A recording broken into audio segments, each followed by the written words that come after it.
Va čia. Mhm. tą raudoną tašką. Super. Tai labas, Oksana. Labas. Aš esu Vaidas, mąstymo keitimo coacheris ir mentorius. Ir mes abu baigiam mokslus pas Vygantą Rutkauską ir mūsų NLP Explorer mokykla. Mokyklai ir šiandien kalbinu Oksaną ir noriu paklausti kelių klausimų apie mokyklos naudą ir kokį tai davė tą tokį įspūdį ir kokią naudą davė tolimesniam gyvenime ir tolimesnėje veikloje. Tai pirmas klausimas, ką noriu paklausti, tai kas pradėjo keistis jau NLP mokymų metu, coachingo mokymų metu? Mhm.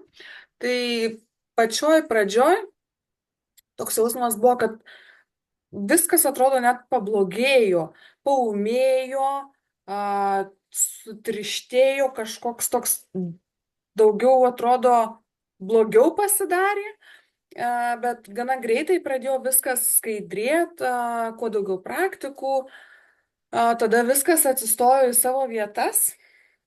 Ir tada tas visas chaosas pradėjo tvarkytis ir dabar dar tesitvarko. Okay. Tai čia aš iš pradžių galvoju, kai pradėjau sakyti, galvoju, o kas čia per atsilivimas, tai pradėjo blogėti.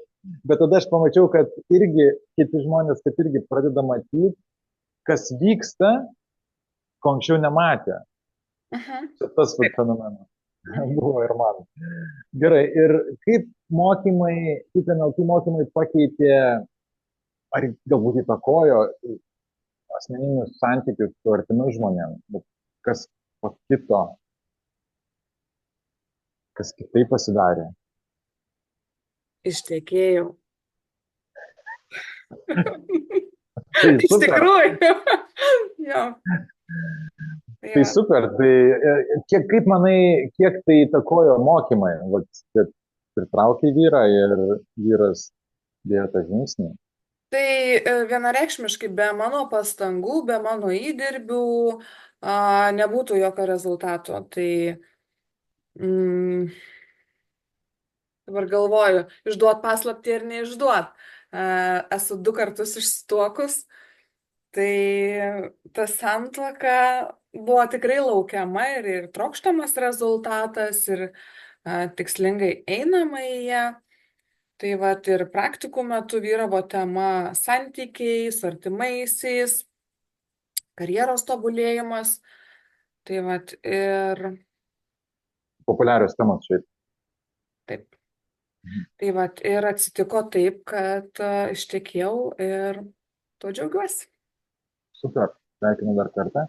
Ir, ir noriu paklausti, kokį davė asmeninį šuolį, NLP coachingo mokymai, ką pastebėjai savy po mokymų? Mm.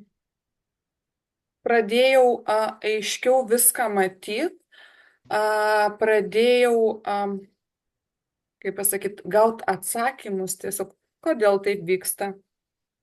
Pradėjau tiesiog stebi aplinkinius kažkokias situacijas ir savo viduje jau žinai, kodėl taip yra. Kodėl yra trūkumas, kodėl yra santykiai tokie, kokie yra. Tiesiog. Hmm.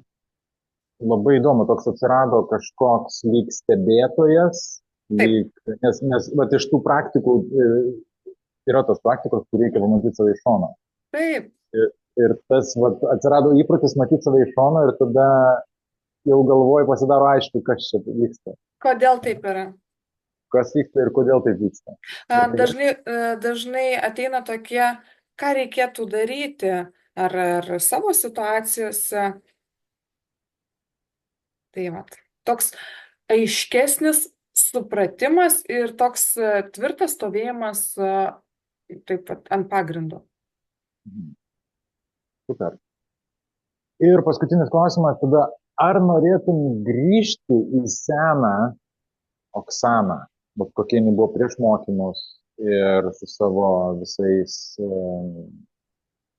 kur nesimato ir nesinori matyti, ar Ir Mhm. kas būtų dabar, jeigu grįžtume į tą? Tai kas būtų, kažin ar galėčiau atsakyti, kas būtų, jeigu būtų. Tai iš tą klausimą aš turiu du atsakymus. Ir nenorėčiau, ir negalėčiau.